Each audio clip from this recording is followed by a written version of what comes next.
Testing. 1, 2. Testing. Diane, it's 8 a.m. Seattle, Washington. As you have no doubt surmised by the clarity of this tape, I purchased a new Micro-Mac pocket tape recorder, the Big Little Recorder at Wally's Rent to Own, 1145 North Hilltop, where, as the sign says, a bargain is a bargain no matter what the cost, for $21.89 cash.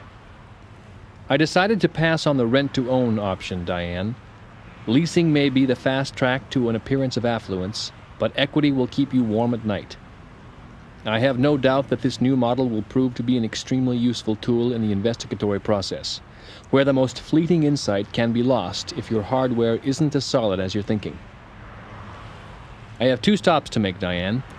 Woe's House of Cloth, where I'm picking up a new black suit, upping my total to 5, 1 for each day of the week, presuming I don't have to work weekends. Frequently not a safe assumption. $199.99, including alterations. Second stop, the Regional Bureau office to pick up some files. Although I have wrapped up the fiber sample procedures seminar I came here to conduct, it looks like I'll be heading east on a new case instead of back to Philadelphia. We'll fill you in on the details after I've been briefed.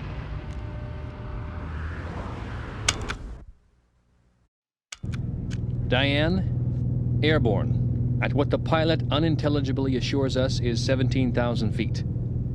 Dozed through breakfast, and for obvious reasons am now awake. From the remains on the man's tray across the aisle, my stab at the menu was on the money, except they served bacon instead of sausage.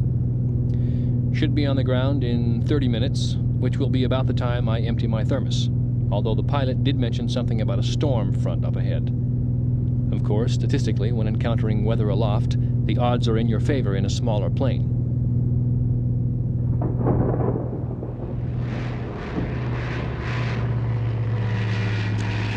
Diane, time at this moment seems of little importance.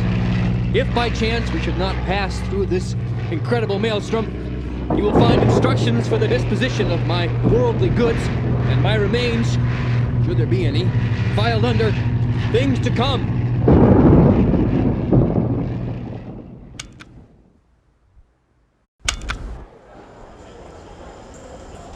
Diane, 9 a.m. Preparing to board Flight 210, commuter flight, 15-seater, arriving in Spokane at 10:15 a.m. 1 meal, breakfast. Eggs, sausage, toast, jam, juice, and the usual coffee-scented hot water. What airlines do to coffee shouldn't happen to a dog, so I'm packing a hot thermos from the commissary. Case number is 11219er. You'll have a copy of the file on your desk by the time you receive this. Victim, 17-year-old white female, dead, bound, and wrapped in plastic. Cause of death, unknown. Says here she was the homecoming queen. Second victim discovered alive was found across the state line, which is why it's our business now. Suspects are in custody. We'll assess their value upon arrival.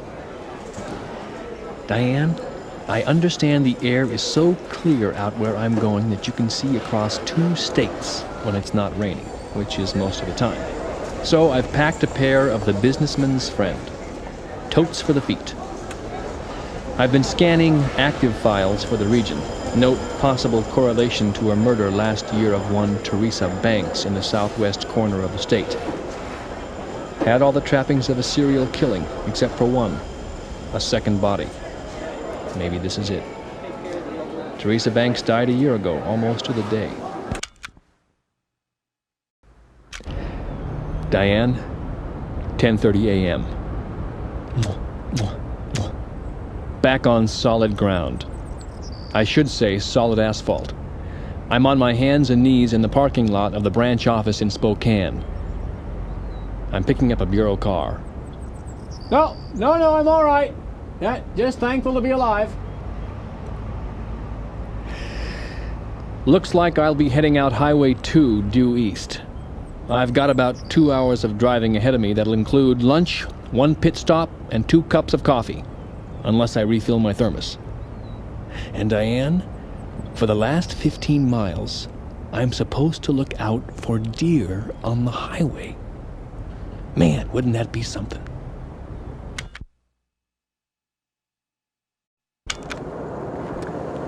Diane, 11:30 a.m., February 24th. Entering the town of Twin Peaks. It's 5 miles south of the Canadian border, 12 miles west of the state line. I've never seen so many trees in my life. As W.C. Fields would say, I'd rather be here than Philadelphia. 54 degrees on a slightly overcast day. The weatherman said rain. You could get paid that kind of money for being wrong 60% of the time. You'd be working. Mileage is 79,345. Gauge is on reserve. Riding on fumes here. I got to tank up when I get into town. Remind me to tell you how much that is. Lunch was $6.31 at the Lamplighter Inn. That's on Highway 2 near Lewis Fork. That was tuna fish sandwich on whole wheat, slice of cherry pie, and a cup of coffee. Damn good food. And Diane, if you ever get up this way, that cherry pie is worth a stop. Okay. Looks like I'll be meeting up with the Sheriff Harry S. Truman. Shouldn't be too hard to remember that. He'll be at the Calhoun Memorial Hospital. Guess we're going to go up to intensive care and take a look at that girl that crawled down the railroad tracks off the mountain. When I finish here, I'll be checking into a motel. I'm sure the sheriff will be able to recommend a clean place, reasonably priced. That's what I need. A clean place, reasonably priced. Oh, Diane, I almost forgot. Got to find out what kind of trees these are. They're really something.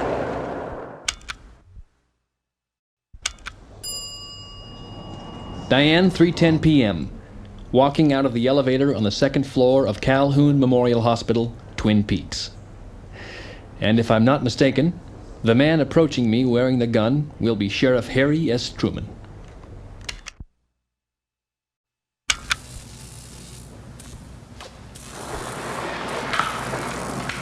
Diane, I'm at the Twin Peaks County morgue with the body of the victim. What's her name? Laura Palmer. Laura Palmer. I got here before the autopsy. Diane, it's the same thing. I told you I had a feeling we'd see this again. What do you got there? Ring finger, under the nail. Let's see what he left us. It's an R. Diane, give this to Albert and his team. Don't go to Sam. Albert seems to have a little more on the ball. We need to bag and tag this. Okay, Cooper. You gonna let me in on whatever the hell is going on here? Sheriff, we got a lot to talk about. Diane, I've just opened Laura Palmer's diary. This is the last entry dated February 23rd. It reads, asparagus for dinner again. I hate asparagus. Does this mean I'll never grow up? And then she's written, nervous about meeting Jay tonight. That's the letter J, Diane. J. And that is the last entry. Well, that's something to get started on. Yeah, that's 1 out of 26. Yeah, 1 out of 26. Diane, I've just turned back 18 days to day 1. What we have taped to the page here is a plastic envelope containing a white residue and what looks to be a key to a safety deposit box. Sheriff, I have to very carefully remove this key. I'm going to run this envelope. And my bet is it'll test positive for cocaine. This is impossible. You ever been surprised before? Mr. Cooper, you didn't know Laura Palmer. Let's get started on a court order to open that safety deposit box, and maybe we'll both find out a few things about Laura Palmer.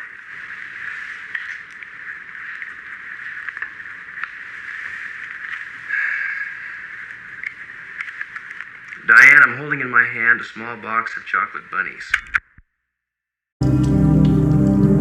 Diane, it's 4:10 in the afternoon at the scene of the crime. Here's something we haven't seen before. A mound of dirt approximately 1.5 feet in diameter. On the top is a gold necklace with a gold heart. Correction, half a gold heart.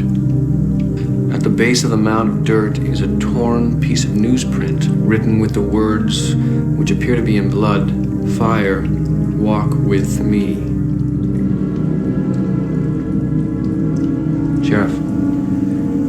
Now I've got to find out who's got the other half of that heart. Diane, it's 12:28 a.m. It looks like I'll be staying locally at a place called the Great Northern Hotel. Sheriff's getting me a rate.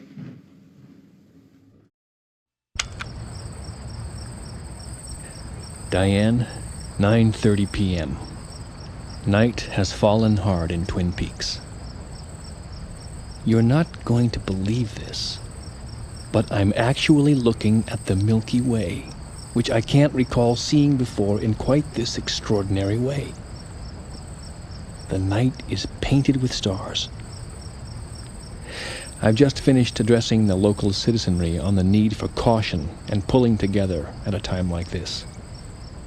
Have a list of people I'm going to want some background checks on, including a lady who carries a log. They call her the Log Lady. One suspect remains at large, James Hurley, a young biker who was secretly seeing Laura behind her boyfriend's back, a blowhard named Bobby Briggs. I anticipate that James will be in custody within the hour and probably released shortly thereafter. Serial killers don't kill their girlfriends. They prefer the company of strangers. He's out there somewhere, Diane. But a town like this is like a river. Lots of hidden currents and eddies, concealing their own secrets. I haven't even broken the surface yet. Diane, 12:28 a.m. Looks like I'll be staying locally at a place called the Great Northern Hotel. Sheriff's getting me a rate. Sounds like the kind of place where when you lie down, you won't forget to dream. I was right about our suspect, James Hurley. He's in custody and will be out by morning. Good night, Lucy. Good night, Agent Cooper. By the way, the Great Northern is up on Metal Arc Hill. Well, that's just below Whitetail Mountain. That's a little bit west of here, but not too far west.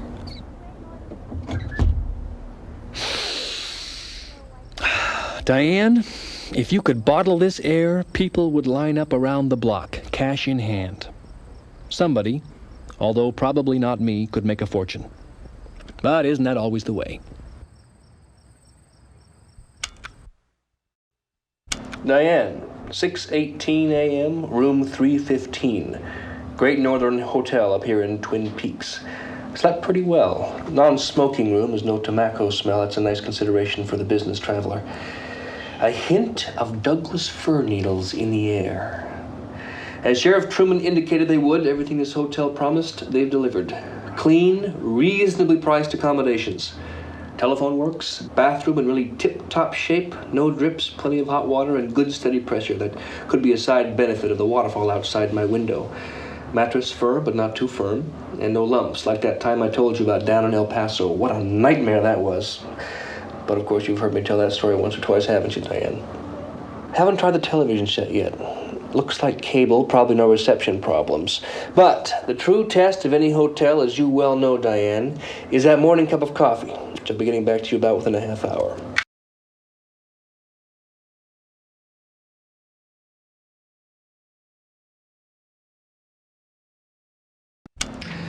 Diane, it struck me again earlier this morning.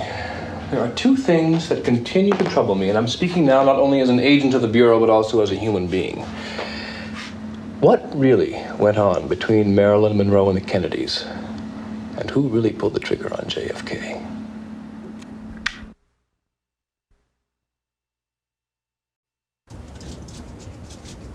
Diane, 11 a.m.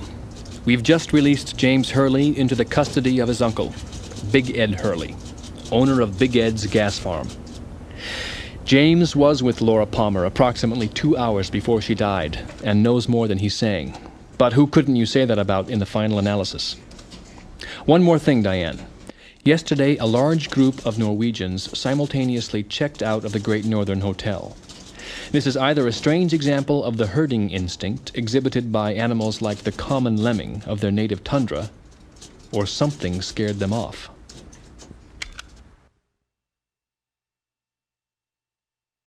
Diane, 11:17 a.m. I'm standing on the spot where Laura Palmer's body washed ashore. The large remains of a Douglas fir lies on the beach here. a victim of a storm or other calamity some 50 years past. The sheriff has introduced me to the owner of the lumber mill, Josie Packard, a visitor from the Far East and a woman of uncommon beauty. The ownership of the mill passed into her hands a year and a half ago when her husband died in a boating accident. She and the sheriff have been seeing each other, something I suspected from their body language that the sheriff subsequently confirmed. These appear to be random events, unrelated at this time, so naturally, they bear watching. Oh, Diane. Never drink coffee that has been anywhere near a fish.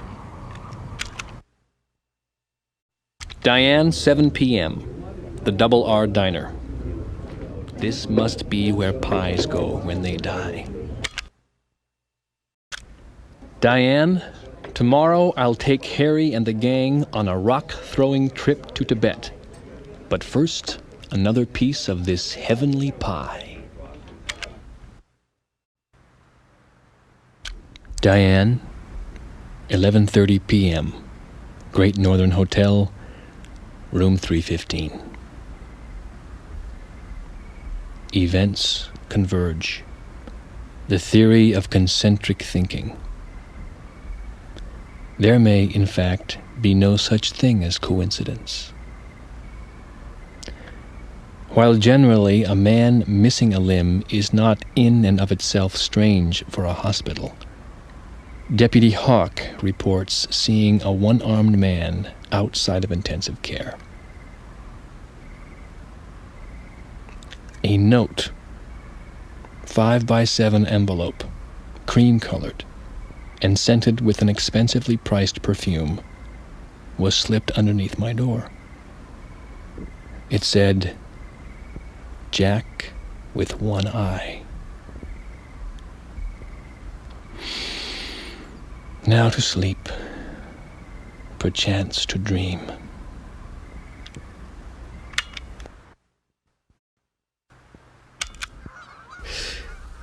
Diane, 6 a.m.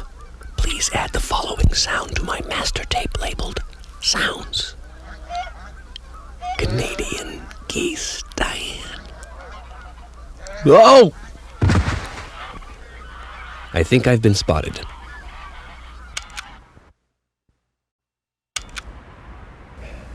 Diane, 1:18 a.m. Long day. Turning in. Albert Rosenfield has arrived, and with his usual charm, has completely won over the local population, as Sherman did in Atlanta. He should have something for us by morning. Diane, the air here is as fresh and crisp as a cracker. You don't sleep, you slumber. I'm setting my alarm for 6:15. Good night, Diane. Diane, 10:25 a.m., Twin Peaks County Morgue. Upon the completion of Laura's autopsy, Sheriff Truman and Albert Rosenfield entered into a heated discussion, at the end of which Sheriff Truman punched Albert in the nose. I can't say I didn't see it coming. Diane, let's face the music. Albert Rosenfield has not changed. Since arriving in Twin Peaks, his actions here have been, as usual, callous and insensitive. You'd better prepare the appropriate paperwork for action unbecoming a field officer, as I suspect Albert will attempt to file charges against Sheriff Truman, and I intend to defend Harry to the utmost of my ability. Diane, in 3 hours, Twin Peaks buries a young girl. I'm looking at her face. Death is seldom kind and never fair. I know that good is stronger than evil, and yet sometimes it's difficult to see it, even in a place like Twin Peaks. Diane, it's 12:27 p.m. Albert and his team, their work complete, are headed back to the lab. Doc Hayward says the swelling around Albert's eye will go down within a couple of days. As for the rest of Albert, he sees no chance for recovery. Albert's preliminary results on Laura are as follows. Toxicology report, positive for cocaine. 2 different types of twine were used to tie her wrists and upper arms. The plastic fragment found in her stomach appears to have the letter J printed on it. The wounds on Laura's shoulder were made by some kind of an animal, possibly a bird. Diane, 12:01 a.m. Black Lake Cemetery. A new day for all but the dead. Sorry, folks. In the recorded history of man's organized attempts to civilize this planet, and more specifically their communities, men have always formed groups, clubs, or societies, often cloaked in secrecy, to protect and preserve certain elements within their social structure. Twin Peaks is no different. Sheriff Truman, Hawk, Big Ed, James Hurley, and others unknown to me have taken up that mantle. They call themselves the Bookhouse Boys, defenders in what appears to be an age-old fight against a kind of darkness in the woods surrounding this town. This is clearly a place that inspires dreaming about darkness and light. And who knows what dreams are real? Deputy Hawk spoke tonight of a soul that wanders, a dream soul, a Blackfoot legend. With her burial today, I hope Laura's spirit finds more peace wherever it is now than it did in its brief time on this earth.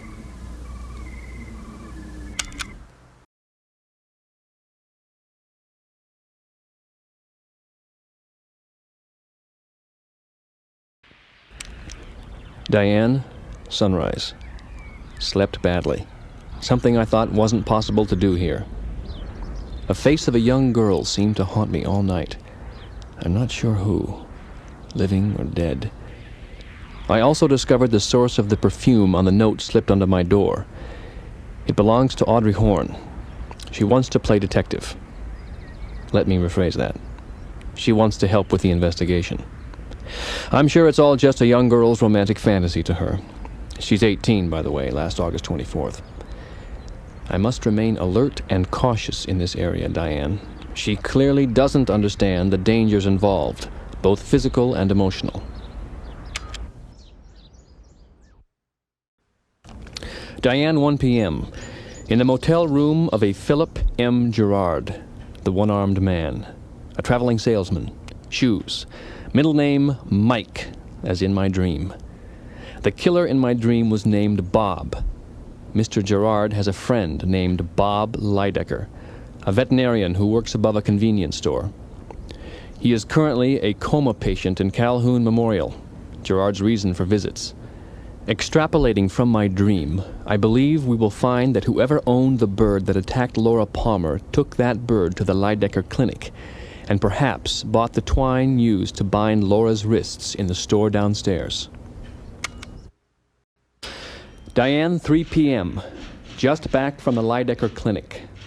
While a llama may produce some of the finest of wools, prized around the world, their breath, on the other hand, could only be prized somewhere in the far reaches of llama hell. Lydecker's records tell us that the bird that attacked Laura was a mynah bird named Waldo, owned by Jacques Renault. The plastic fragment found in Laura Palmer's stomach was a poker chip from across the border at One-Eyed Jack's. Jacques is a Canadian national, known to have worked on and off at the casino. When all signs point to Rome, Diane, it's time to buy Lyra and go.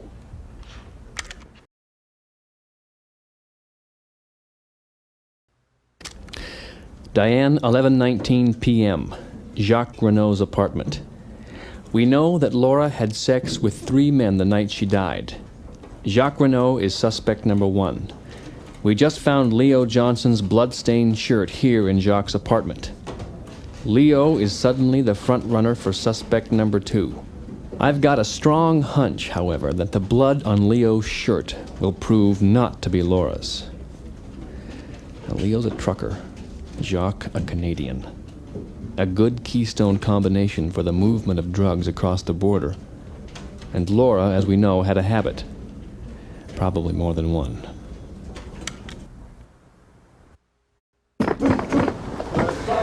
Diane, it is 4:28 a.m.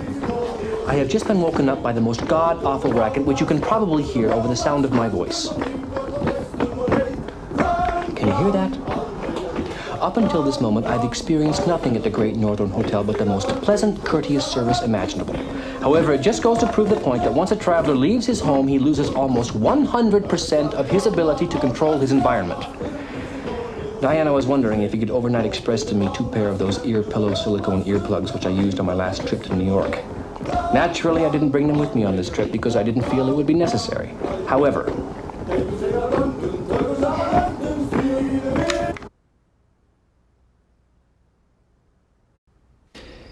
Diane, 5 p.m., deep in the woods near the Pearl Lakes.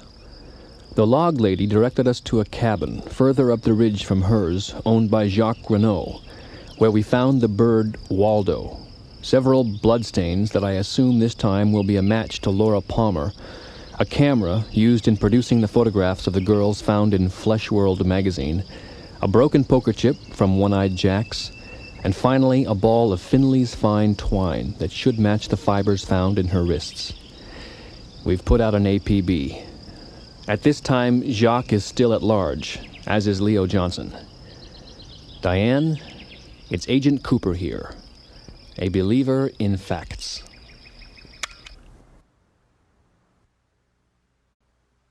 Diane, 3 a.m. Upon entering my room at the Great Northern 2 hours ago, I discovered Audrey Horne lying in my bed under the sheets, disrobed. As a member of the Bureau, Diane, you're well aware of the difficult choices one is forced to make in the line of duty.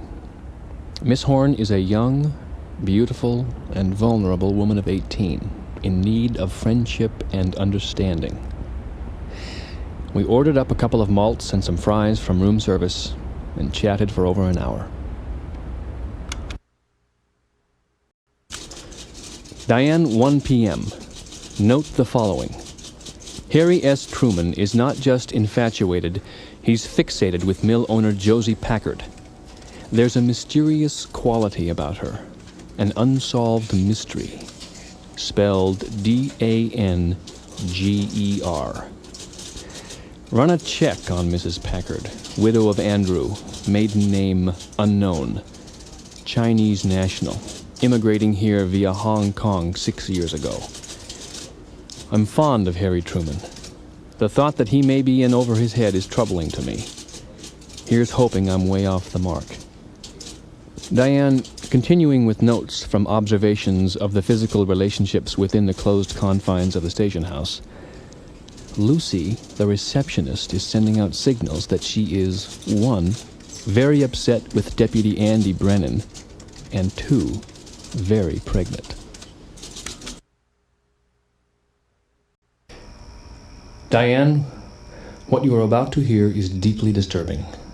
Laura? Laura? Don't go there.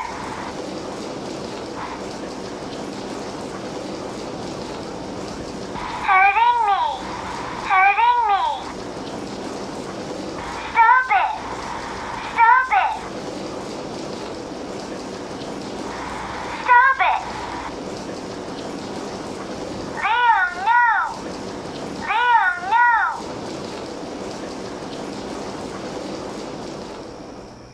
That was the last entry Waldo the Miner made.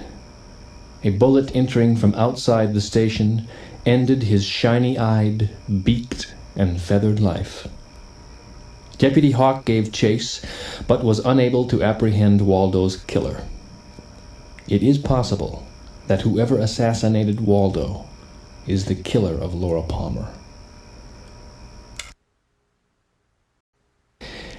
Diane, 9 p.m. A dark, smoke-filled corner of One-Eyed Jack's.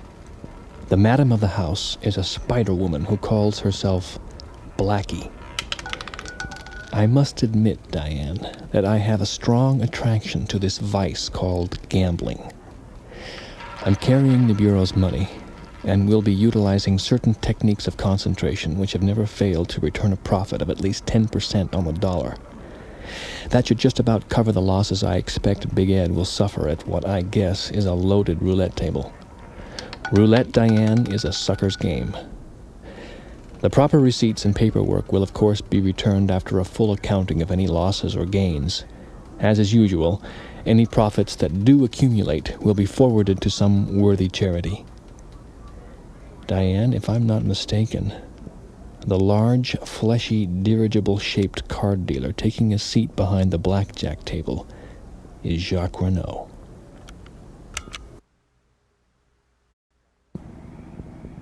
Diane, 11 p.m.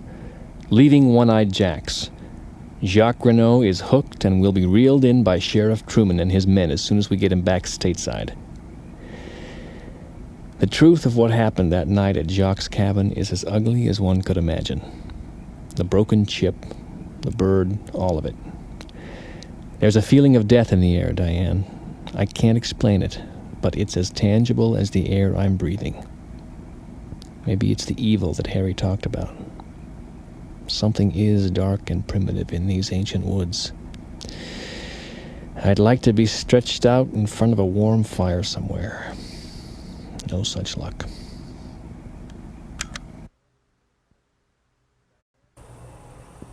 Diane, past midnight, Calhoun Memorial Hospital. Jacques Renault is in custody, suffering from a gunshot wound to the left shoulder. Deputy Andy Brennan shot him, saving Harry's life. Jacques did not kill Laura Palmer. He was a player in this game. Our attention now turns to Leo Johnson, still at large. Diane, I suspect the events of this night are far from over.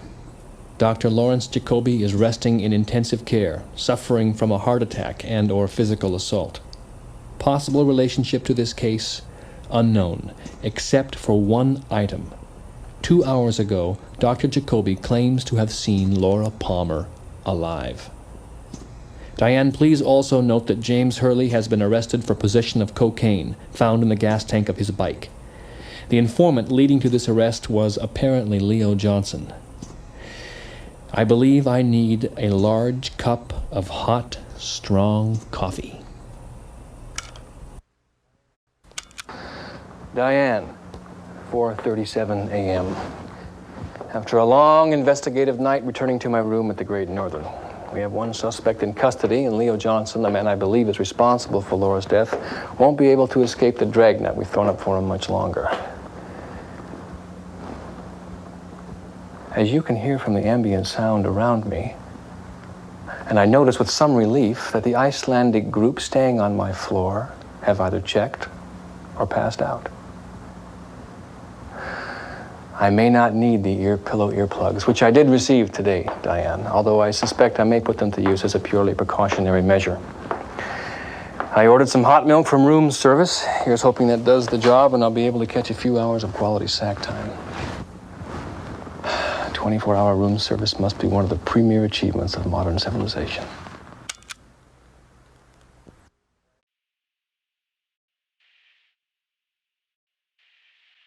Diane, my recorder is on the table. I'm unable to reach it at this time. I can only hope that I inadvertently pressed the voice activation button. I'm lying on the floor of my room. I've been shot. There's a great deal of pain and a fair amount of blood. Fortunately, I was wearing my bulletproof vest last night per Bureau regulations when working undercover. I remember folding the vest up, trying to chase down a wood tick. If you can imagine the impact on your chest of 3 bowling balls dropped from a height of about 9 feet, you might begin to approximate the sensation. All things considered, being shot is not as bad as I always thought it might be, as long as you can keep the fear from your mind. I guess you could say that about most anything in life. It's not so bad as long as you can keep the fear from your mind.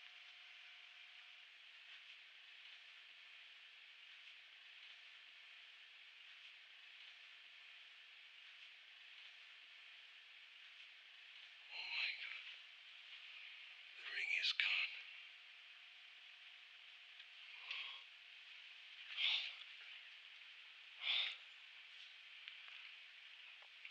At a time like this, curiously, you begin to think of the things you regret, or the things you might miss. I would like, in general, to treat people with much more care and respect. I would like to climb a tall hill, not too tall, and sit in the cool grass, not too cool, and feel the sun on my face.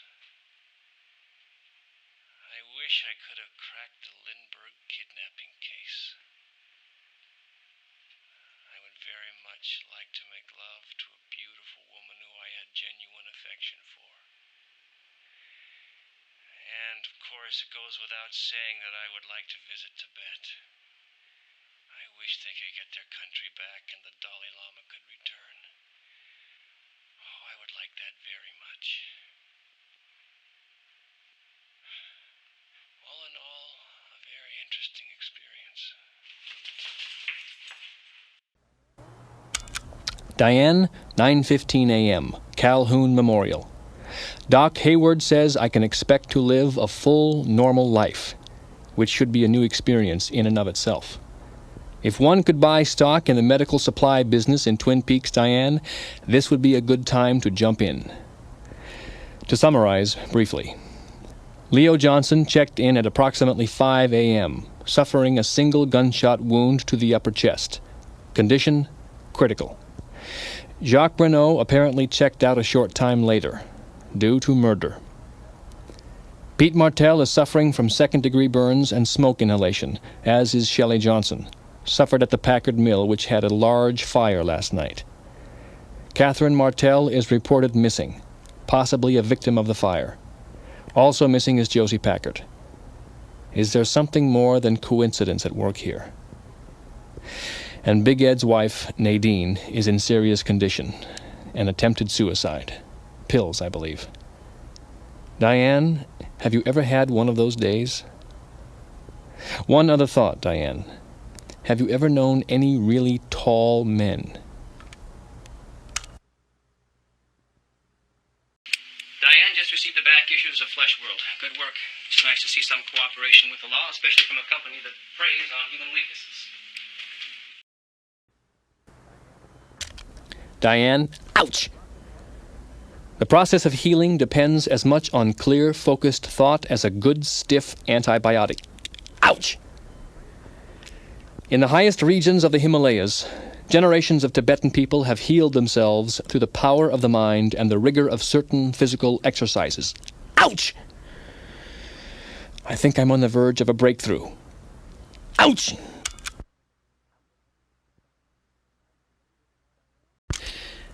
Diane, it's time to lay this all out as we now have it. I'll cut right to the events at the cabin. At or about 1 a.m. on the night of the murder, Leo Johnson, Laura Palmer, Jacques Renault, and Ronette Pulaski arrived at Jacques' cabin together. The four of them were heard passing by the cabin of the log lady. Upon reaching Jacques, they partied, drugs and liquor were consumed, Laura was tied up and had sexual relations with both Leo and Jacques. Waldo, Jacques' bird, was let out of his cage and attacked Laura. Leo and Jacques fought. Jacques went outside and passed out. When he came to, Leo and the girls were gone. What none of them knew was that a third man was outside watching. He was heard passing by the log ladies. I believe that Leo then left alone, leaving Laura tied up, at which time the third man entered the cabin. Several things support the notion that Leo was not involved in the actual murder, the strongest of which is that on the night of the Teresa Banks murder, Leo Johnson was in jail in Hungry Horse, Montana on assault charges. The third man then took Laura and Ronette to the train car on foot. Once inside, he killed Laura, a process that took him over an hour, during which, suffering from a severe blow to the head, Ronette escaped unobserved. 5 miles down the tracks from the train car, Deputy Hawk found a blood-soaked rag and several scraps of bleached paper. The blood on the rag matches that used to write the note in the train car. Fire. Walk with me. The The blood was not Laura's or Ronette's, and it wasn't Jacques' or Leo's either. It was a rare type, AB negative, and it belongs to the man who wrote that note. The third man. The killer.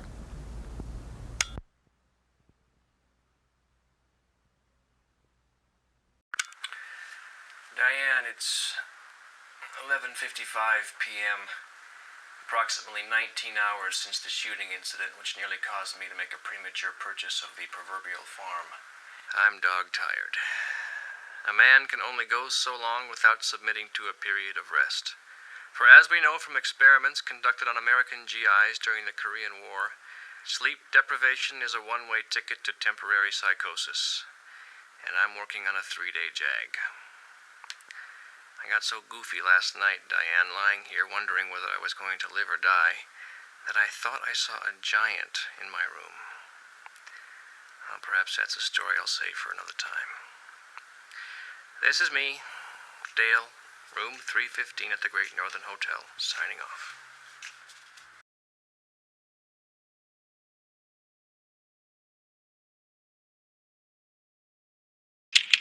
Diane, I received some very bad news today. Wyndham Earl has vanished. The disappearance of my former partner is extremely troubling. I also learned that Audrey Horne is missing. Audrey's absence touches me in ways I could not predict. I find myself thinking not of clues or of evidence, but of the content of her smile.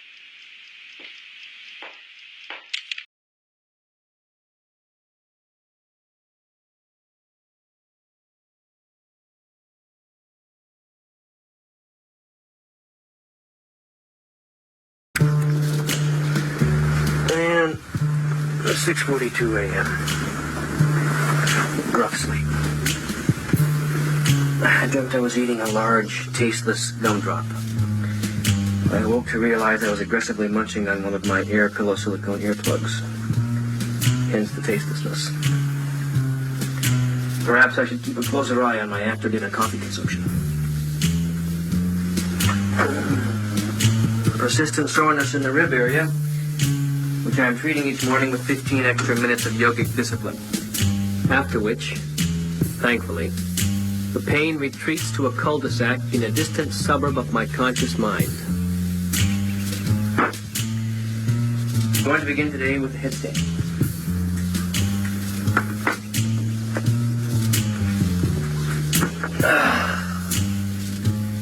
Diane, I am now upside down.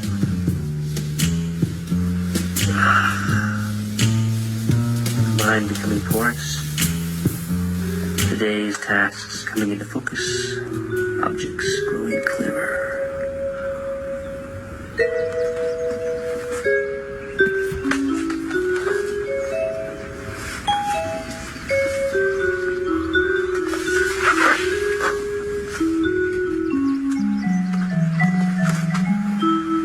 Diane the Giant was right.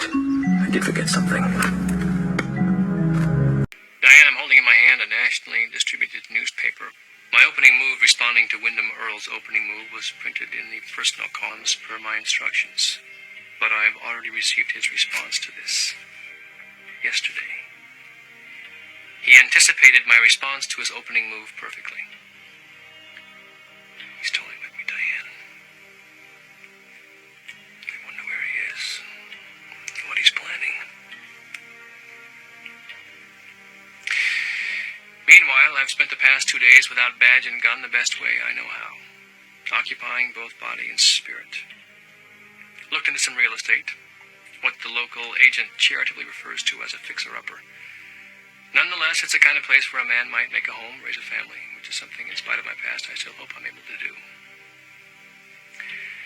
However, as is the case here in Twin Peaks, even this bucolic hideaway is filled with secrets. Secrets that may be connected to my trouble at the Bureau and the cocaine that was found in my automobile. Agent Hardy's deliberations will soon be completed, and if I am not adequately able to defend myself, there's a very real possibility of imprisonment.